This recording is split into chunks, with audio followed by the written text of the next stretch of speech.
Hello and welcome to Life Reviewed Movies. This is episode 10 and part 10 of my Planet of the Apes retrospective. And I've completed all the films, and now it's time to look at the television show, the live-action television show from 1974. And the TV show only ran for 14 episodes. There was more planned, but it wasn't very popular at the time. Gene Roddenberry of Star Trek fame actually was considering coming aboard for the second season and trying to revamp the show. And it really is a shame because I've watched a few episodes now, and it's pretty impressive what they were able to do in this format. Obviously, the costumes aren't quite up to the quality. I talked about the costumes in Battle for the Planet of the Apes, how the quality sort of decreased as they were prepping for the television show, and it's more in line with that. But when you have those expectations of watching a TV show as opposed to a blockbuster film, it's actually pretty impressive, and I think I'm going to like the series overall. And so I'm going to do a sort of a different format for these. I do want to review each one of these episodes separately. They do feel like mini films, and I feel like they do merit that. But I will go over the cast and crew one time in this first episode, and then subsequently just sort of mini reviews of all the episodes going forward. And so the TV show stars primarily Ron Harper as Alan Verdon and James Naughton as Peter Burke. These are the two astronauts who land on Earth and go through the same process that we saw Taylor and Brent go through in the first two.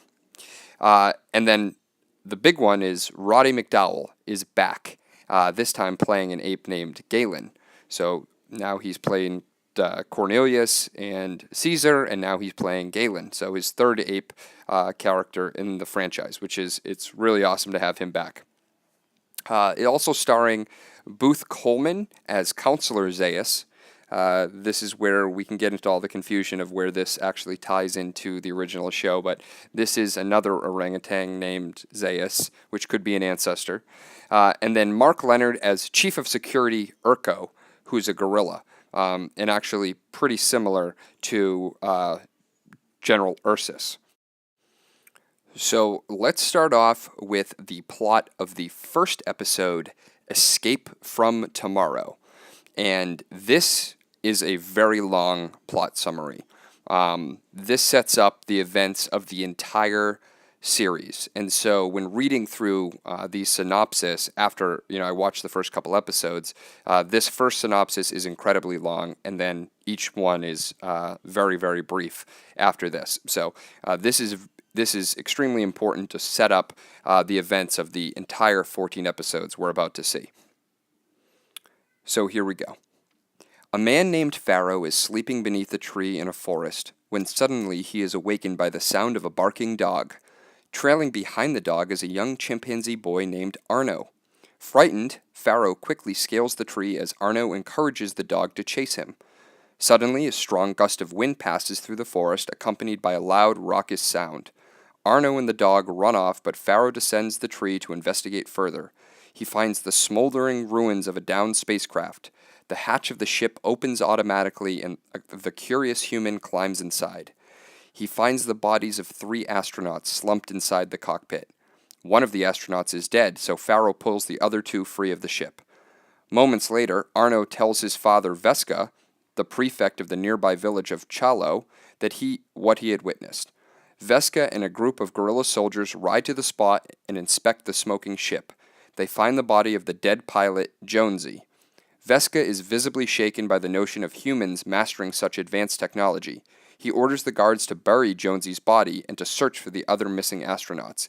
He quickly writes down a report and hands it to another soldier. He instructs him to ride to Central City and deliver the message to Chief Counselor Zaius. Meanwhile, Pharaoh brings the 2 surviving humans to his secret shelter and nurses them back to health. He goes out to procure food just as the 2 awaken. The astronauts are Alan Verdon and Peter Burke. Both are in a state of confusion and are unsure of their surroundings. Burke ponders what world they could have possibly landed on. Alan recalls that their ship passed through some radioactive turbulence as they neared Alpha Centauri. He had told Jonesy to activate the automatic homing device, but he blacked out before he could ascertain whether the order was carried out. They suddenly hear a noise and take defensive positions. The door of the shelter opens and Pharaoh enters with a handful of fruit. Immediately they begin to question him, asking him what planet they're on. Pharaoh is uneducated and doesn't understand the question. Through the course of conversation, the astronauts learn that the apes are the dominant species on this world and that the humans are less than second-class citizens. Pharaoh goes out to gather supplies. In the village of Challo, Vesca calls all of the human inhabitants together in the square and warns them about the two astronauts. He warns them that these two humans are insane and that if they are spotted, they should report to him immediately. Back at the shelter, Peter and Alan grow impatient, waiting for Pharaoh to return. They decide to explore this strange new world for themselves. As they walk down a footpath, the sound of gunshots explode above them. They look to see two gorillas on horseback carrying rifles. Pharaoh was telling the truth. The two humans begin running, and the mounted gorillas give chase. Meanwhile, in Central City, Counselor Zaius interviews his newest assistant, the chimpanzee Galen. Moments later, Zaius' manservant enters the room and delivers him the letter from Vesca. Reading the letter, Zaius' eyes widen. He passes the letter to Galen, then begins to pace back and forth in his chambers. Galen reads the letter, but dismisses it as fantasy. Elsewhere, Alan and Peter make their way back to the shelter. Pharaoh has returned, and they press him for information about the ape society. They ask him who runs the government, but Pharaoh doesn't understand them. He tells them about the High Council, and Pete asks if there are any humans that sit on the High Council. Pharaoh chuckles and replies that humans are nothing, and they've always been nothing. Pharaoh shows the two men an old book that he found in the shelter. The book contains a photograph of the city of New York, circa 2503. Alan now realizes that they are back on Earth in the far, distant future. In Central City, Zaius summons his guerrilla commander, General Urko. He warns Urko of the two renegade humans indicted in Vesca's letter. He warns Urko to capture them, but he is to bring them back alive. Urko is militant and aggressive. He views humans as an infection that should be wiped out. Zaius recalls a similar situation that took place 10 years prior. Another space vessel landed on Earth, carrying astronauts from another time period. General Urko had them shot and killed before Zaius had a chance to question them. Urko storms out of Zaius' office to head up a search party. Zaius doesn't trust Urko to take them alive, so he instructs Galen to follow after him to make sure that Urko doesn't do anything rash. Galen tells him that he has no control over Urko, but Zaius says that as his representative, he now carries his authority. Back at the shelter, Alan and Pete change into civilian clothing provided by Pharaoh and make plans for their next course of action. Alan wants to check the instrument panel from the ship so that he can learn exactly what happened that caused the ship to crash. Pharaoh grabs his book and tells them that he will lead them back to the ship. As they approach, Pharaoh lures the gorilla guarding the ship to follow him to an alternate direction, allowing Pete and Alan the chance to inspect the ship. Once inside, Alan learns that the ship chronometer reads 3085. Suddenly, they hear Pharaoh screaming and run outside. Pharaoh falls down in front of the ship, clutching at a gunshot wound. As Alan and Pete race to his side, General Urko, Galen, and several more guerrilla soldiers surround them. Urko has them tied up and taken back to camp. Galen inspects Pharaoh and confirms that he is dead. While Urko's back is turned, Galen scoops up Pharaoh's book and takes it with him.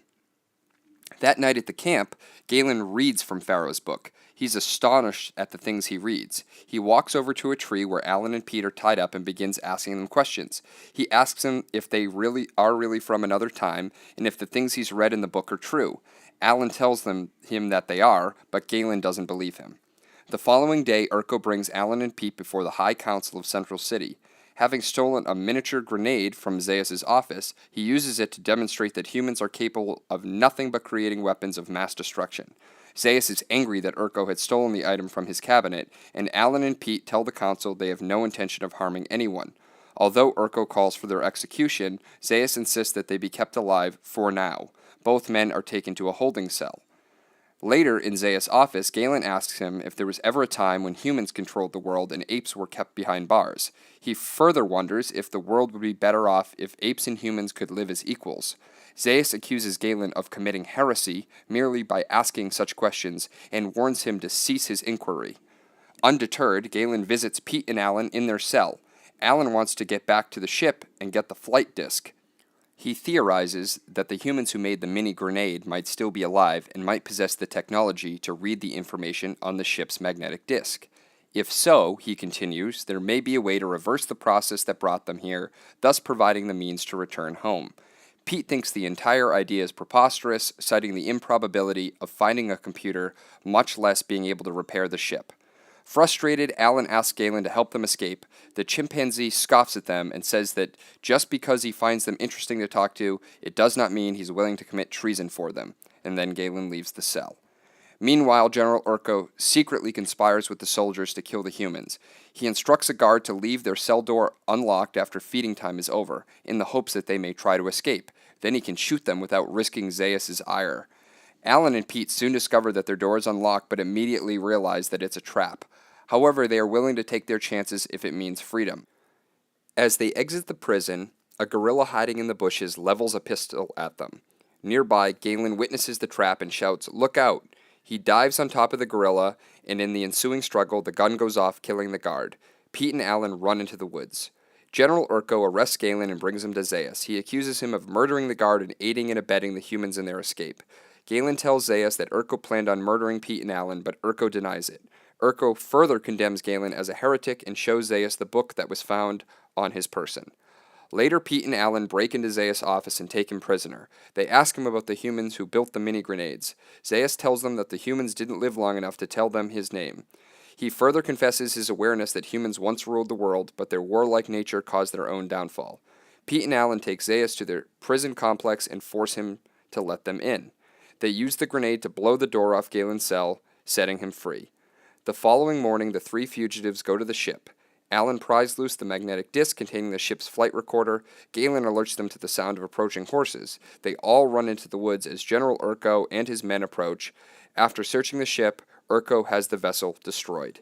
Now, with only a sliver of hope of ever returning home, the two wayward astronauts and their new chimpanzee ally attempt to eke out a new life for themselves on the strange planet of the apes. So, obviously a huge synopsis. And I think really the most incredible part of that is that it all takes place in 49 minutes, which is astounding. Obviously, that synopsis sounds like it's a whole film, and when you're watching it, it feels like it's a whole film as well. Just a lot going on. It sets up the series really, really well. Our astronauts, Pete and Alan, they're both pretty good guys. You know, not a ton to differentiate them in this first episode, but one, seems a little more optimistic, and the other one is pretty much resolved that they're stuck there. Galen is classic Roddy McDowall. He looks great. He's playing this, a character much more similar to Cornelius, I would say, than Caesar, but he's very inquisitive. Zaius is, very similar to the Zaius of the original films. He knows about the humans, that they used to run the planet. He doesn't want any of the other apes to know. Urko is very similar to Ursus, where he thinks, every human should die. And so we do have characters that are very similar to characters we've already met, which, brings us to where does this take place in, the timeline. So the biggest problems always come from the chronometer. And this TV show is taking place in, 3085. So it's about 900 years before Taylor is set to crash. So there's three options. Option number one, this is an totally alternate universe. This is a different story about astronauts, landing on the planet of the apes. It's a total retelling of the original novel. The second theory is that it's part of the original timeline. The original timeline being, Aldo rose up against his master sometime in the year 2500 or whatever, and that led to apes taking over the planet, blah, blah, blah. Because of the picture of New York that they see in the book, obviously, it's a futuristic city that's been developed by humans and not nuclear war. And this is a book, created by humans. This pretty much excludes it from being in the new timeline, taking place after battle. So if it was to take place after battle for the Planet of the Apes, at this point, Cornelius and Zira returning to the past speeds up the process really, really quickly, for Caesar to rise up and then war to break out. And the whole process of the apes taking over happens much more quickly. So it's impossible for this to really take place in the new timeline, because this book showing an awesome picture of futuristic New York 2503 could never have existed. So it's pretty easy, I would say, to say it's not part of the, battle for the Planet of the Apes continuing timeline. There is problems with it being part of the original timeline, though, and that stems from the first 10 seconds, which is the dog that's chasing the human through the woods, Pharaoh. And as part of both timelines, dogs and cats were wiped out by a plague, and that's why humans started bringing apes in as pets. So it doesn't make a hell of a lot of sense that there's a dog running around in this thing in any universe. So I don't know why they would have included this whatsoever, unless this is just a total alternate timeline. Now, I can forget the dog if that's the only thing that's kind of standing in the way of it being part of the original timeline. I like to think that it's part of the original timeline. We'll see if anything else pops up that would, contradict that. But for now, I would say that this takes place before Taylor lands in the 3900s. Obviously Zaius talks about, hey, this happened 10 years before, but Urko killed the human before I got a chance to talk to him. We know they're not talking about Taylor. That's not how Taylor, what happened with Taylor, and it certainly doesn't fit the timeline. So it would appear that if we're to believe that this takes place in the original timeline, that the book does fall into that. Nuclear war and destruction hasn't, set in until, the 2500s, which makes perfect sense. But astronauts seem to just keep landing, coming into the future and landing on the Planet of the Apes. This would make it at least now 4 times that astronauts have flown into the future and landed on, Earth, thinking it's a different planet, but it's the Planet of the Apes. So we have these astronauts from 10 years before who brought the grenades. We've got Alan and Pete. We've got Taylor and his crew. And then we have Brent. All of these, ships jump through time, which is fine. I mean, that's the plot. So let's assume for now it's part of the original, minus the dog. Maybe dogs came back and some wild dogs, they repopulated and they came back and maybe all of them weren't wiped out, whatever. It's a really small thing to ignore, but, we'll have to see what pops up in the series. As far as the actual plot, it's great. So it's, a lot of action, a lot of outdoor sets. It's great to see the guys, in the gorilla costumes riding around on horses. There's a lot of, real suspense in this. The escape from prison and the way Galen sort of becomes their friend. I would say, if this had been made into a feature film as a remake of the original film, it would be pretty good. It's a really strong plot to kick this series off. The astronauts are both very likable. So is Galen. It's great to have a villain established so early that Urko is, basically we get to see what Ursus would have been like if we got to see more of him. And the sets are great, and the costumes are a little decrease in quality from the films, but we're watching a TV show. So I was really pleasantly surprised with this first episode. Like I said, it really feels like a feature film, and it made me be like, wow, what are these guys going to do? The hunt is on. They're just going to be hunting these astronauts with, Galen, and, this is what the series is going to be. Them trying to figure out a way to get back home and, these apes going after them. And, watching a little bit ahead, another couple, episodes, it really does create some unique story concepts where they're sort of on the run and them going from village to village, and this really episodic stories that can have them meet new characters every single time while they're still being pursued by the characters we saw in this first episode. So really, really love this show.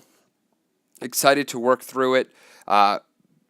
Probably not going to review episode by episode and give each episode a score, but we'll talk about our overall score at the end for the entire franchise. So thank you for joining me on Life Reviewed Movies. Going to go watch some more episodes and get those out to you soon.